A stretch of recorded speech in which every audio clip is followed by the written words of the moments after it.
Welcome to the Transitions Daily podcast. Transitions Daily is an online recovery group that offers a daily distribution of popular recovery resources accompanied by a secret Facebook group for discussion. We hope you enjoy today's readings. This is Transitions Daily for November 8th, read by Charlie L. from St. Paul, Minnesota.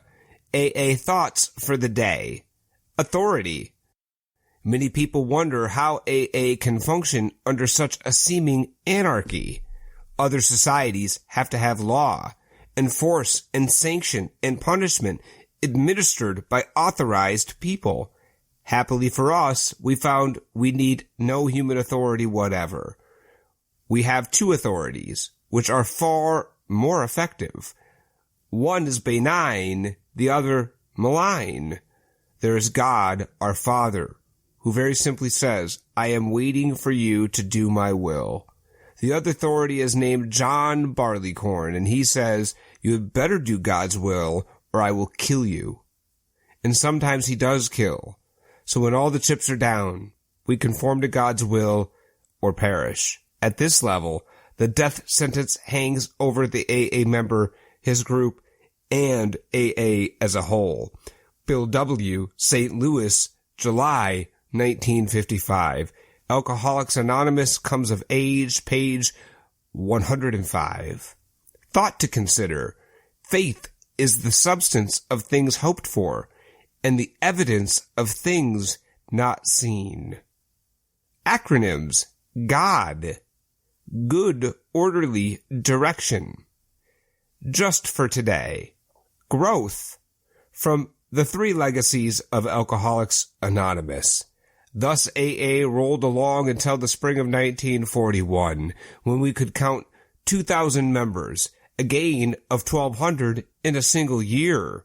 We thought this was good going, but actually we had not seen anything yet. We were on the threshold of the event that made Alcoholics Anonymous a national institution overnight. Dr. A. Wise Hammer, already a champion of AA in Philadelphia, had drawn our fellowship to the attention of Curtis Bach, one of the owners of the Saturday Evening Post, an extremely popular magazine of the time. At first, the editorial board of the Post was dubious, but Mr. Bach had seen some of our Philadelphia members and had heard about their recovery at first hand. He knew whereof we spoke. And the next thing we knew, Mr. Jack Alexander, a star feature writer for the Post, appeared at our Vesey Street office in New York City. Alcoholics Anonymous comes of age, page 190. Daily Reflections.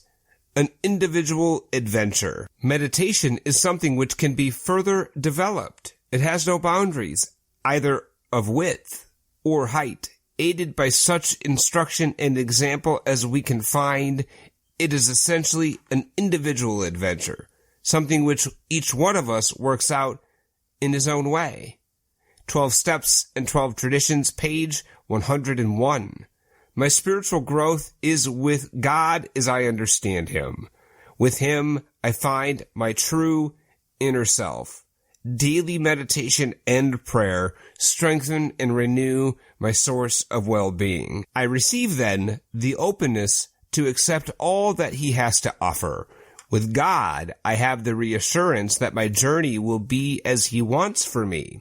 And for that, I am grateful to have God in my life.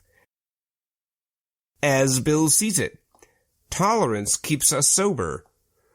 Honesty with ourselves and others gets us sober, but it is tolerance that keeps us that way. Experience shows that few alcoholics will long stay away from a group just because they don't like the way it is run. Most return and adjust themselves to whatever conditions they must. Some go to a different group or form a new one. In other words, once an alcoholic fully realizes that he cannot get well alone, he will somehow find a way to get well and stay well in the company of others. It has been that way from the beginning of AA and probably always will be so. Letter 1943. Big Book quote. The alcoholic is like a tornado, roaring his way through the lives of others. Hearts are broken. Sweet relationships are dead. Affections have been uprooted. Selfish and inconsiderate habits have kept the home in turmoil. We feel a man is unthinking when he says that sobriety is enough. Alcoholics Anonymous, 4th edition. Into Action, page 82. 24 hours a day.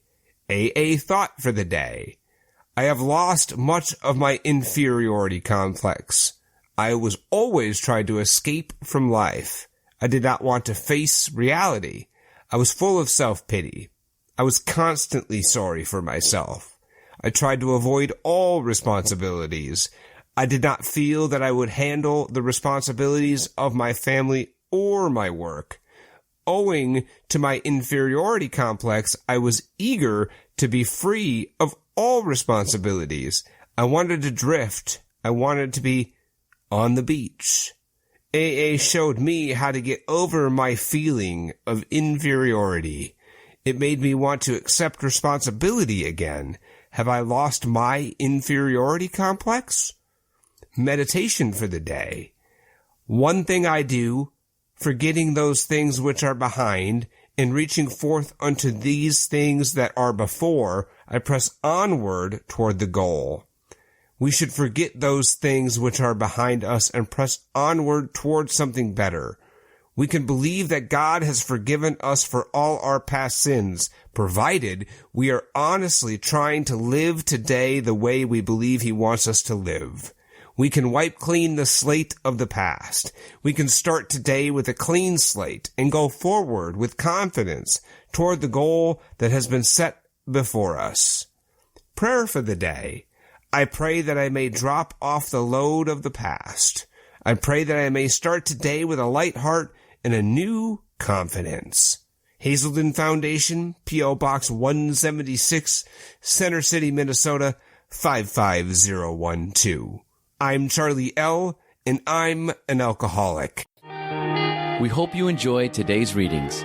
You can also receive Transitions Daily via email and discuss today's readings in our secret Facebook group. So for more information, go to dailyaaemails.com today. Other than the 24 hours a day reading, unless otherwise specified, all quotes copyright Alcoholics Anonymous World Services, Inc., 1952 through 2001.